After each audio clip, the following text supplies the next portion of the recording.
jacket on, packing up, ready to head out. All right, let's hit the road.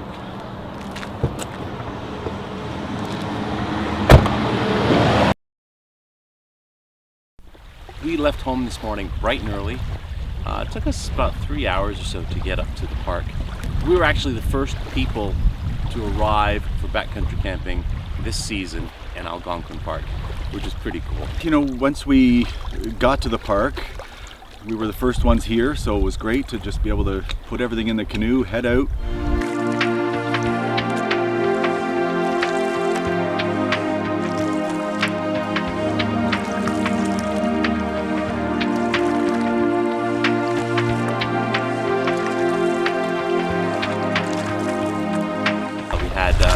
Short canoe ride to the first portage.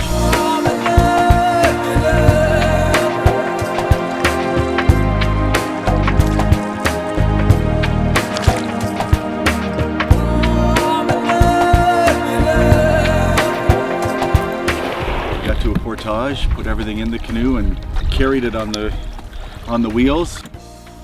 So the plan is we're going to use a little shortcut, just a little canoe carrier.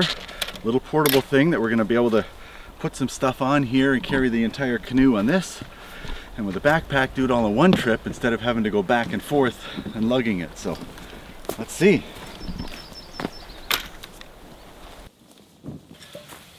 This thing works great.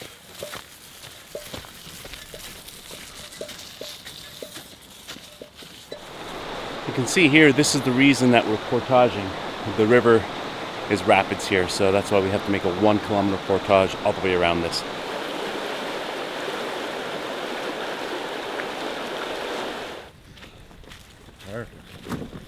Little rock here.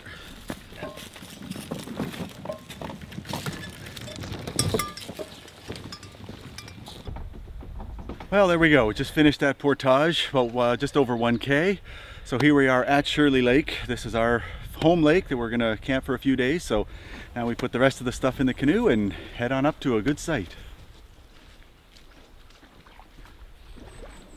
Then we started our canoe on Shirley Lake, which is quite a long lake. We had intended to go to a site way up there around past that point, but we passed by the one that we're on now, and we thought this one looked amazing.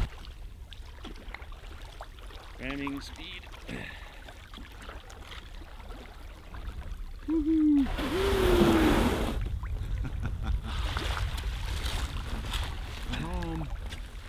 And this site is beautiful. Lots of space to put our tents, beach on every side. Came to a great spot. I mean, it's very remote. There's no one around.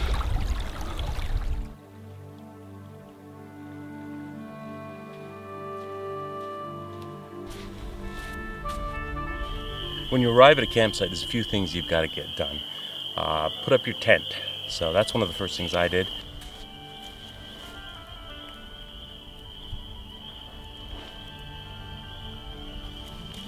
Tim set up his tent. You want to gather wood. If you want to have a fire, you're going to need wood. Often there's not a lot of wood around the actual campsite where you're staying, so you'll have to go off and look other places. We've sort of developed a system where Tim will go off, find some wood in the canoe. I go at least 100 meters away from camp to get stuff that's nowhere near where everyone else is gathered. Whenever I'm going back into the bush, first of all, I have a bear whistle, the compass. I also told my partner where I was going, so he knows. So if something happens, at least he knows where I am. Tim will go off, bring back large logs in the canoe, and then I'll saw them up once he gets back.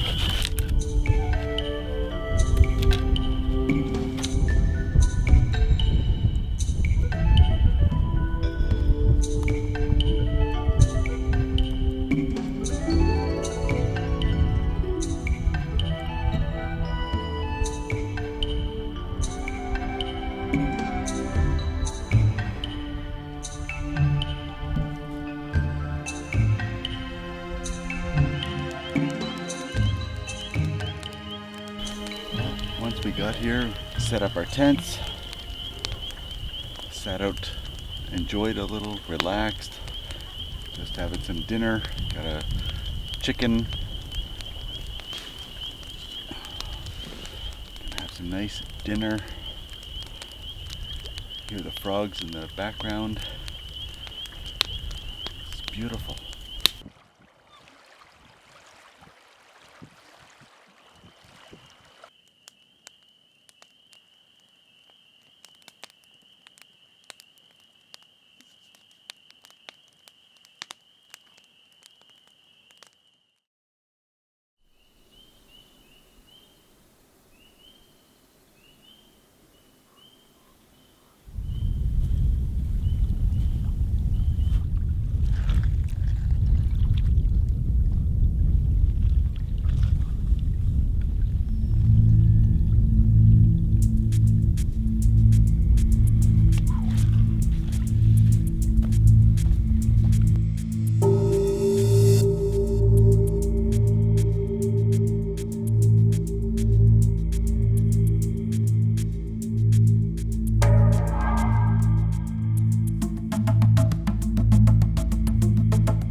Today was a great day. Got up in the morning, the sun was shining, it was warm. It was still windy.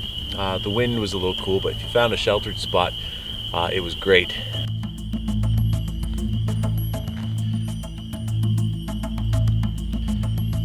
Then we decided to, after breakfast, go out and canoe to the campsite we were originally going to try to get to. So we just noticed there was a beaten up green canoe on the shore, so we stopped, took a look at that. What was that, about an hour maybe, canoe ride up into the wind? They're just checking out other sites. We went down through a creek and now we're just exploring. We just found a little spot in the middle of nowhere, so we're just gonna go investigate and see what it is. And follow the path, and it took us into this forestry camp, and then just from there there's a big road. So it's interesting what you find in the bush.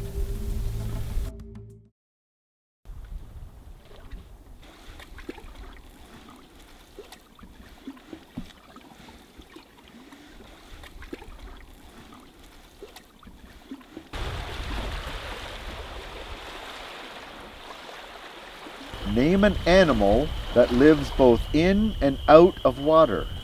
Turtle. Number one answer. Snake. Oh, do I have to give them one? Snake. No. We saw one today.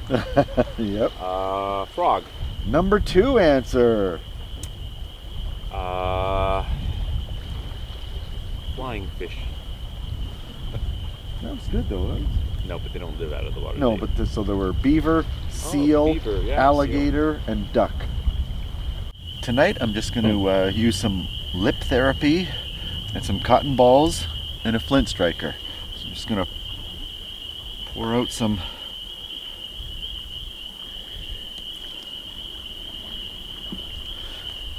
and just smush it in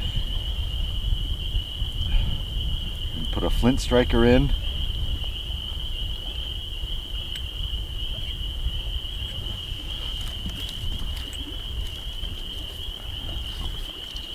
That's pretty good. There we go. Simple as that.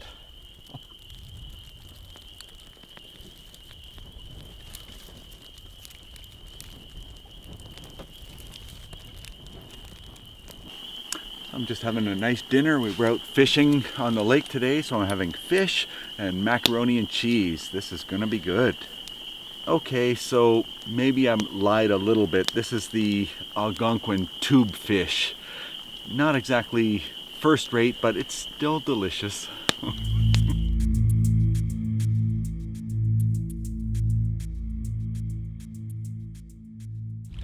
Tim is nuts. That water is maybe 1 or 2 degrees. It was ice out in the park like 2 days ago. Crazy.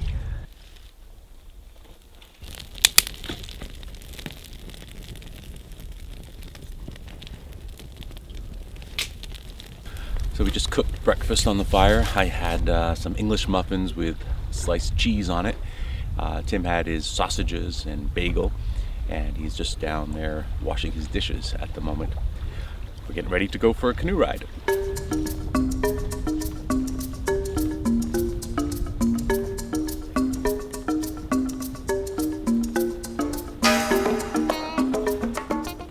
We just portaged, relatively easy portage from Shirley Lake to Ryan Lake. And just the view here so far is amazing. We're not even on the lake yet, so I'm looking forward to it.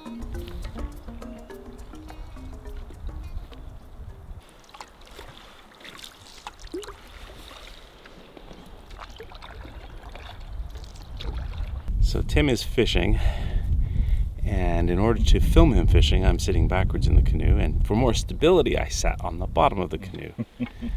Now I have a wet ass. The price of filmmaking. Was there something? Yeah, tough to tell. I just felt a little something, but might just be a little weed too. A weed or a fish? That's a fish. Don't Got the fish on. Don't hit me with it.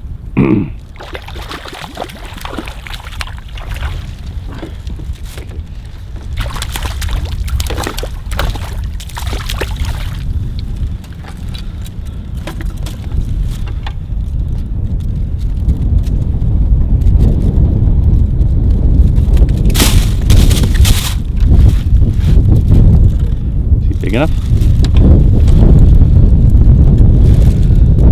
Well, could get a good meal out of that. Oh, that's a nice lake. I mean, they stock it with splake, and we were in there maybe an hour and a half at the most, and I caught a few and kept one. It's a good spot. We just got back from canoeing up to Ryan Lake. Tim caught a fish, good for him. And boy, I'm tuckered out. So hey, I'm here camping. It's a time when you relax, so I'm gonna have a little afternoon nap in my tent. It's a great view out of my tent, by the way.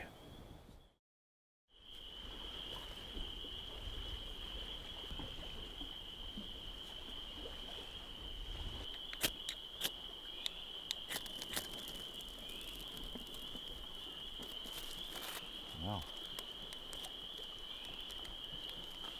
That worked easily.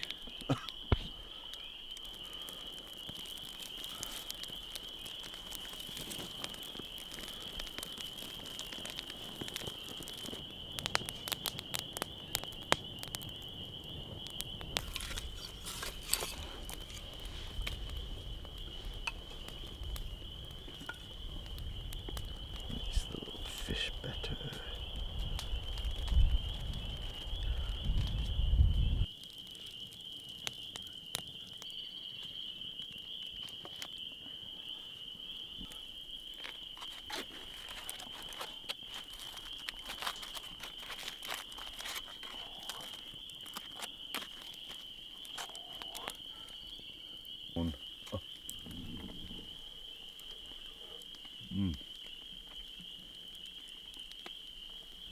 Perfect.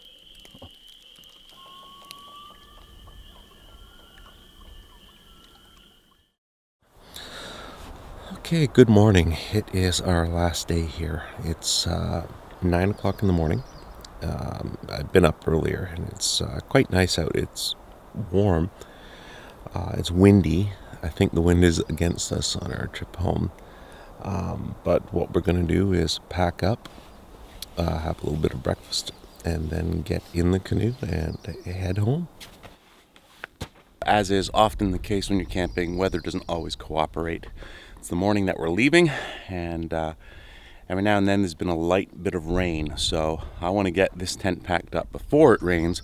It's nothing worse than packing up a wet tent, because then you got to take it out and dry it out when you get home. So we're going to pack up quick and get ready to go, and hopefully won't get wet on the way out. So now comes the sad part. At the end of every trip, you look around and you see everything gone. And as much as you may have been thinking about having pizza on the way home, it's always sad to leave on the day that you leave.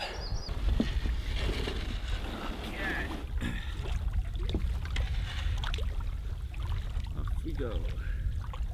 I mean, why I do this is just because it is so different than regular camping. For instance, when you drive your car to a campsite and open your trunk and you're there and 65 other people have their cars out and tents right there and music's going everywhere, that just doesn't do it for me anymore. Once you get out here and you can still have the same camping comforts but be by yourself.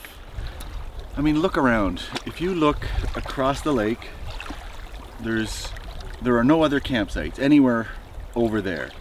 You look down the lake this way. The next nearest campsite to us is maybe a 15-minute canoe paddle down that way. This way, the next site to us is, I'm guessing, maybe half an hour paddle way up that way. So you're remote. All you hear are the birds, the water lapping. I mean, it's great to be out and just into nature and just enjoy the peace and quiet. And we're back. It's been a great weekend. The best weather we've had. It's the first time I think the weather forecast has actually done what it said it would do. And it's just been great.